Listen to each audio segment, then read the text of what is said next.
바로 오늘 임팩 훈련을 위해 정조대왕함이 출항식을 가졌습니다. 올해 특히 더 초집중되는 이유가 있습니다. 한국 해군이 연합해군 구성군 사령관을 맡게 됐습니다. 저를 비롯한 이 밀떡들의 정말 감동의 소름 막 닭살이 돋죠. 그래서 소름이 돋더라고요. 림팩이 시작된 이래 55년 만에 대한민국 해군이 이뤄낸 이 역사적인 소식과 함께 이번 림팩에 참가하는 우리 전력까지 낱낱이 파헤쳐 보겠습니다.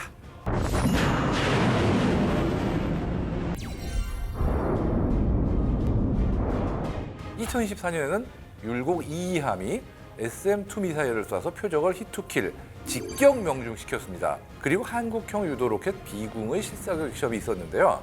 그날 파고가 높아서 사실 이게 안 되겠냐, 안 되는 거 아니냐 그런 상황이었어요. 그러나 6발 모두 맞췄습니다.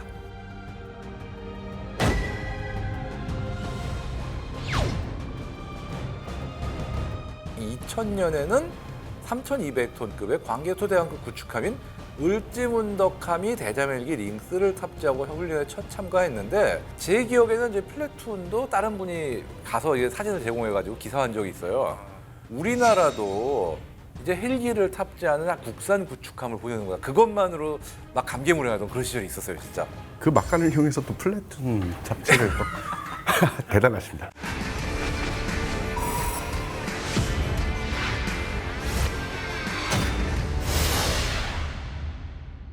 강한 무기가 강한 나라를 만듭니다. 세계가 주목하는 대한민국 국방력의 모든 것을 파헤치는 시간. 리얼레폰 K. 자, 6월 정말 설레는 달입니다. 왜요? 혹시 일은 하계 휴가라도 가십니까? 아휴, 좀 누가 보내줬으면 좋겠네요. 비록 제가 가지는 못하지만 하와이로 떠난 귀한 몸이 있습니다. 바로 오늘 임팩 훈련을 위해 정조대왕함이 출항식을 가졌습니다. 그렇죠. 그래서 제가 이렇게 하와이안 셔츠를 입고 오늘 이렇게 급히 저희가 자리를 만들게 된 겁니다. 가지는 못하지만 마음은 이미 어디냐? 하와이에 있습니다. 너도 가라 하와이. 예, 하와이에 있습니다. 림팩은 열리는 해마다 늘 큰 관심을 가지고 지켜보게 되는 훈련이긴 한데요. 올해 특히 더 초집중되는 이유가 있습니다. 한국 해군이 연합해군 구성군 사령관을 맡게 됐습니다. 아, 잠깐, 구성군이면은 구성군 씨라는 분이 사령관을 맡은 건 아니죠? 예. 그렇죠. 예. 구성군이 또 뭐 좀 헷갈리긴 하는데 예. 구세군 아니고 구성군입니다. 예. 구성군이 보통 뭐냐? 여러 군을 하나로 모은 게 바로 구성군이죠. 예, 맞네요. 어쨌든 이 소식을 처음 들었을 때 진짜 저를 비롯한 이 밀떡들의 정말 감동의 소름 막 닭살이 돋죠. 그래서 소름이 돋더라고요.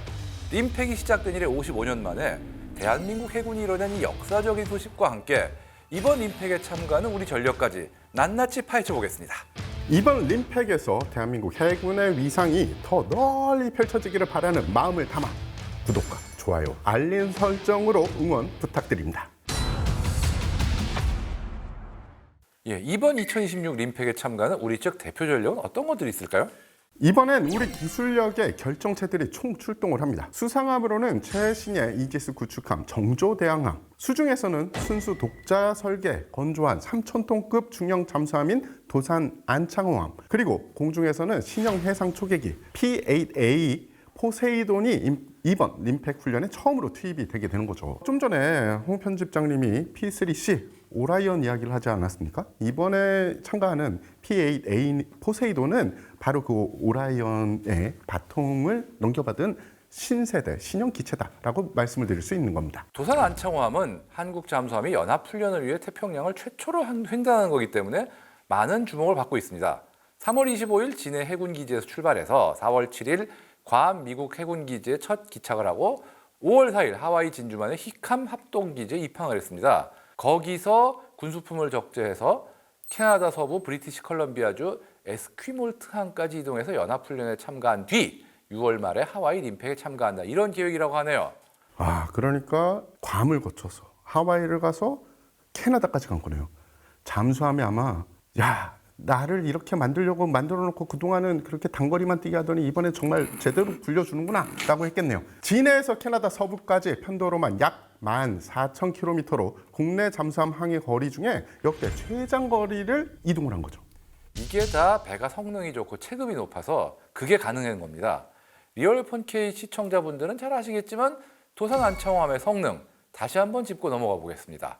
도산 안창호 함에는 디젤 엔진과 납축 전지 외에도 수소 연료 전지를 이용한 공기 분료 추진 체계 AIP를 탑재를 했습니다. AIP는 외부 공기 공급이 불가능한 잠수함의 수중 운용 환경에서 자망 중에도 전력을 생산할 수 있도록 하는 추진 시스템으로 AIP의 성능이 잠수함의 자망 기간을 좌우한다고 할 수 있습니다. 이게 독일에 이어서 전 세계에서 두 번째로 개발에 성공한 건데 3,000톤급 중형 잠수함에는 제가 알기로는 세계에서 최초로 탑재됐다고 알고 있어요. 그리고 세계에서 7번째로 성공한 것도 있는데 바로 잠수함 탑재 탄도미사일을 발사한 거죠.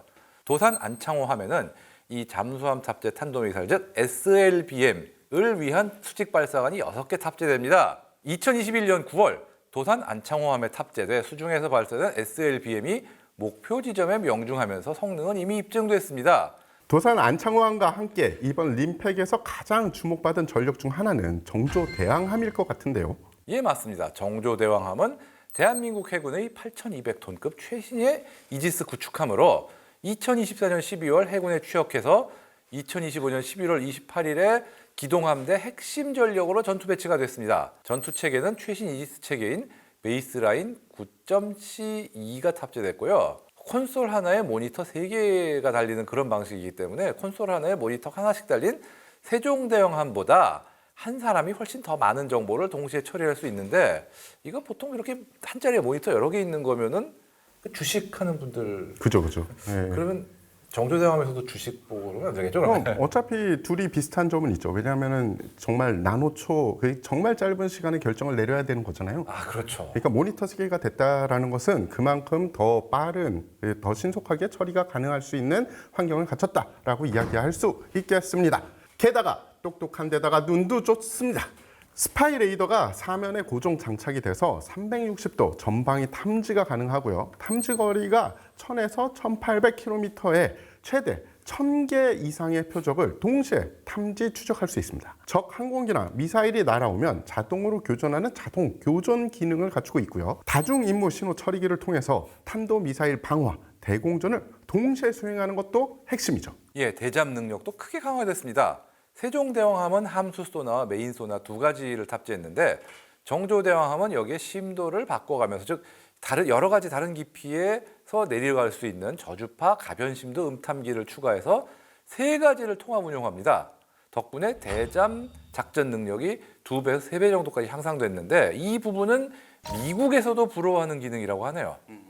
화려한 무장도 빼놓을 수 없는 장점이죠. 정조대왕함의 수직 발사 체계는 총 88셀로 한국형 수직 발사 체계 KVLS-2가 최초로 적용이 됐습니다. 이 발사관을 통해서 적의 위협을 거리별로 나눠서 단계별로 자동 요격할 수 있습니다. 근접 방어 무기 즉 CIWS로는 20mm 팔랑스가 있고요. 단거리 함대공 미사일 해궁이 탑재됐고요. 함대함 미사일인 해성 대함 미사일이 탑재됐습니다. 함대지 탄도 미사일도 탑재가 되어 있는데 함대지 탄도 미사일인 현무 4-2도 탑재되어 있습니다. 함대공 미사일인 SM-2가 탑재되어 있습니다. 그리고 장거리 함대공 미사일인 SM-6 역시 탑재되어 있죠. 미국의 대표 군사 매체들에서 정조대왕함을 디테일하게 보도하면서 전 세계에서 가장 인상적인 전투함 중 하나다라고 극찬을 했는데요. 미 해군에서도 많은 관심을 가지고 있습니다. 정조대왕함의 인도식에 미국 영사 등 주한 외국 대사급 인사들이 이례적으로 참석했을 정도였는데요. 미국이 탐낼만도 한 게 성능 면에서 미국의 이지스함과 대등하거나 일부 분야에서 앞선다는 평가를 받는데 건조비는 미국에서 건조하는 것에 비해서 약 3분의 1 수준, 그리고 건조 기간도 미국보다 최소 2배는 빠르다고 하죠. 미 해군은 현재 수리를 맡겨도 40%만 기한 내 납품이 가능한 점, 그럼 되게 빡센 상황인데 말입니다. 그러니까 미국에서 K조선의 MRO 협력 요청이 계속 이어지는 거죠. 자, 림팩 이름은 많이 들어봤죠. 그런데 정확히 어떤 훈련인지 모르는 분들이 많아서 궁금한 분들을 위해서 간단히 설명을 좀 드리겠습니다. 림팩, 그야말로 림 오브 더 퍼시픽 엑서사이즈. 이름 그대로 번역하면 태평양 연합 국가들이 모여서 실시하는 다국적 해상 종합 기동 훈련입니다. 미국 해군의 제3함대가 주관을 하는데요. 1971년에 시작을 해서 2년에 한 번씩 열리고 있습니다. 훈련 목적은 유사시 주요 해상 교통로를 보호하고 다양한 해상 위협에 공동으로 대처하는 능력을 키우고 다국적 연합 전력이 실제로 함께 싸울 수 있도록 상호 운영성을 높이는 것이죠. 쉽게 말하면 세계 주요 해군 강국들이 다 모이는 해양 안보의 올림픽 같은 거로 볼 수 있는데요. 올해가 30번째 림팩이 열리는 건데 6월 말부터 7월 말까지 얼추 한 달 동안 하와이 인근 해역에서 열립니다. 31개국에서 수상함 40여 척, 잠수함 5척, 항공기 140여 대, 병력 2만 5천 명. 상당한 규모의 선진국 해군 하나급보다 클 수도 있어요. 굉장히 큰 규모입니다. 그런 정도의 전력이 참가하는 어마어마한 규모입니다. 그 방대한 전력을 우리 해군 소장급 제독이 지휘하게 됐다는 겁니다. 구성군 제독님 아닙니다. 예. 이번 림팩에서 우리 해군이 맡은 지휘 자리는 어떤 거죠? 자, 먼저 림팩의 지휘 구조를 살펴보겠습니다. 최상위에는 연합기동부대 사령관으로 미 해군 제3함대 사령관이 담당을 합니다. 그리고 그 아래 연합해군 구성군 사령관이 있고요. 연합공군 구성군 사령관, 연합 합동특수작전 부대 등으로 나뉘게 되는데 우리 해군이 이번에 수임한 게 바로 그 연합해군 구성군 사령관인 거죠. 훈련에 참가한 다국적 해군 전력의 해상 작전을 총괄 통제하는 아주 핵심적인 직책입니다. 함정 배치를 결정하고요. 기동 명령을 내리고 위협 상황에서 즉각 대응 체계를 가동하는 역할인 거죠. 이 자리는 2018년에 칠레 해군 제독이 비영어권으로서는 처음 맡은 것 외에는 미국, 호주, 캐나다가 독점해 왔는데 이번에 우리나라가 가져왔습니다. 근데 이게 하루아침에 딱 된 게 아니에요. 1990년에 우리가 처음으로 정식 참가한 이후에 지휘 역할을 차근차근 넓혀왔기 때문이죠. 맞습니다. 2006년에 처음으로 한국, 미국, 캐나다로 구성된 수상 전투단 지휘관 임무를 수행을 했고요. 2014년에는 미국, 일본, 인도, 싱가포르 등 7개국 수상함 11척을 지휘하는 항모강습단 해상전투 지휘관 임무를 맡았습니다. 그리고 2022년엔 해군 준장급 지휘관이 미 해병대 등으로 구성된 다국적 연합 강습 상륙부대를 직접 지휘를 했고요. 지난번 2024년 림팩에서는 한국 환태평양 훈련 전대장이 연합해군 구성군 사령부의 부사령관을 맡았는데 당시 인터뷰에서 2026년 그러니까 2년 뒤에는 우리 해군이 연합해군 구성군 사령관을 맡는 것을 목표로 한다라고 했는데 딱 맞았네. 바로 그 목표 이번 연도에 이루어졌습니다. 한마디로 그동안 차곡차곡 쌓아올린 피땀 어린 실전 경험의 결과다 이렇게 볼 수 있겠네요. 맞습니다. 근데 림팩에서 정확히 어떤 훈련을 하는지 궁금해하시는 분들 많을 거예요. 그것에 대해서 홍 편님이 설명을 해주시겠습니다. 실제 전투 상황을 가정해서 현대 해군전의 핵심 작전들을 통합적으로 진행을 합니다. 크게 두 가지 형태로 진행이 되는데 하나는 정해진 절차에 따라서 실시하는 기본 전술 훈련이고요. 다른 하나는 청군, 환군으로 나눠서 가상 영토 분쟁 상황에 자유롭게 대응하는 공방전 훈련입니다. 기본 전술 훈련 안에는 함대공 미사일 실사격, 잠수함 탐지 경멸, 함대함 미사일 실사격, 해병대 상륙작전, 퇴역 군함을 표적으로 실제 격침하는 싱크엑스 훈련, 그리고 다국적군 통합 지휘 통제 훈련 등이 있습니다. 특히 이 싱크엑스 훈련은 시뮬레이터에서는 재현할 수 없는 실제 환경에서 무기와 시스템을 시험하고 훈련할 수 있는 아주 중요한 기회지 않습니까? 이런 훈련은 사실 국내에서 하기에는 비용이 너무 크고 장소가 제한되기 때문에 림팩이 실질적으로 아주 중요한 실사격 기회가 되고 있습니다. 예, 바로 맞습니다. 이번에 그동안 웃겼다. 자. 이번엔 그동안 우리 해군이 림팩에서 어떤 족적을 남겨왔는지 굵직한 이슈들을 좀 짚어볼까요? 1988년 우리나라는 옵저버 자격으로 훈련에 참가한 것을 시작으로 1990년에 첫 정식 참가를 했습니다. 울산급 호위함인 서울함, 마산함이 참가했는데 아이고야 참 고생했다. 그때는 태평양을 건너간 것만 해도 대단하다라는 이야기를 했었어요. 울산급 얘기 들어보면은 진짜 태평양을 그 배를 타고 건너는데 그 배는 침대가 해먹이잖아요. 그 처음 탄 분이 그거를 타고 가다가 진짜 누워 있다가 분수가 나오더라고요. 너무 멀미가 심해서 예, 그 정도로 참 그 양항성이라고 그러죠. 그 해양 그 항해성, 원형 항해성 굉장히 나쁜 배인데 그래도 갔습니다. 대단한 거죠, 진짜. 마사남은 이때 해군 사상 처음으로 함대함 유도탄인 하푼을 실사격했습니다. 이게 그 시점이면 하푼이 들어온 지 꽤 된 시점인데도 불구하고 아직까지 실사격을 못했던 거예요. 그만큼 이게 쉽지 않은 겁니다. 1998년에는 1200톤급 잠수함인 이종무함과 해상 초계기인 P3C 이 기종이 처음으로 참가했고요. 2000년에는 3200톤급의 광개토대왕급 구축함인 을지문덕함이 대자멜기 링스를 탑재하고 훈련에 첫 참가했는데 제 기억에는 이제 플래툰도 다른 분이 가서 이게 사진을 제공해가지고 기사한 적이 있어요.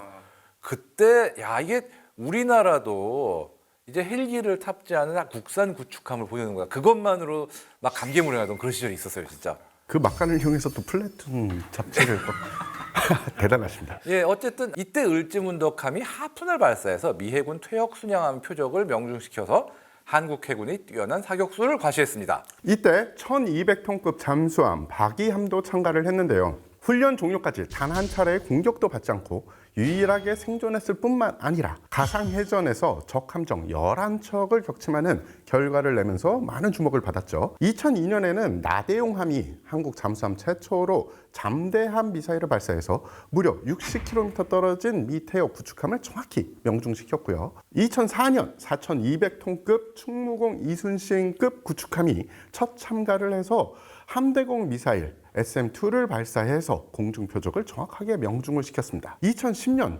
7600톤급 이지스 구축함인 세종대왕함이 첫 참가를 했는데 해상화력 지원 훈련에서 19척 중에 1등을 차지하면서 탑건이라는 칭호를 받았습니다. 그리고 2016년에는 세종대왕함, 우리 해군의 이지스함이죠. 세종대왕함이 우리 해군 사상 처음으로 이지스 전투체계의 자동교전 기능을 활용해서 2개 이상의 표적에 동시 대응하는 훈련을 했습니다.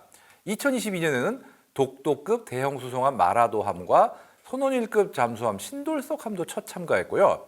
이때 한국 참가 전력이 역대 최대 규모 참가로 미국에 이은 두 번째 규모였습니다. 2024년에는 율곡 2함이 SM-2 미사일을 쏴서 표적을 히트킬, 직격 명중시켰습니다. 기존에는 명중권 내에 들어온 명중으로 판정하는 그런 방식이었는데 아예 미사일이 표적을 직접 맞춰서 격추시킨 겁니다. 그리고 한국형 유도로켓 비궁의 실사격 시험이 있었는데요. 무인 수상정에 탑재해서 목표물을 타격하는 방식이었는데 그날 파고가 높아서 사실 이게 안 되겠냐, 안 되는 거 아니냐 그런 상황이었어요. 그러나 6발 모두 맞췄습니다.